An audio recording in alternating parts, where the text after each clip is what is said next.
দুদর্শ ডাকাতি হয়েছে, আপনার মেয়ের কাছে কোন কিভাবে কি কিনেছে ডাকাতি মানে করে? আমি গাড়ি চালাই যেতেছি, আমার অটো গাড়ি, ও আমার সাথে ছিল বাম সাইডে, আর আমি চালাই যেতেছি। পরে দেখি কি লোক রাস্তার এই পাশে 4-5 জন, ওই পাশে 4-5 জন, 2 জন লোক রশিদেরকে টান দিল। আমি বললাম দেখো দেখি স্টিচারকে আমাকে টাঙাই, ডাকাত সামনে মনে হয়।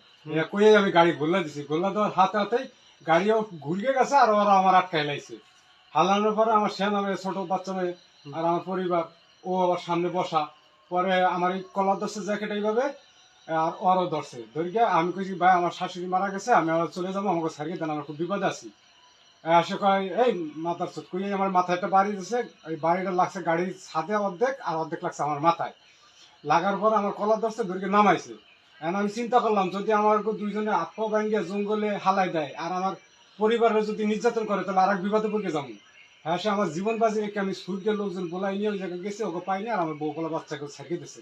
আপনার লগে আপনার ফ্যামিলি ছিল আমার গাড়িতে? family ছিল, আমার মেয়ে ছিল, কে কে ছিল? আমার পরিবার ছিল, মানে আমার বউ, আপনার ওয়াইফ আর আপনার মেয়ে ছিল? আমার ছোট মেয়ে ছিল, আর ও ছিল।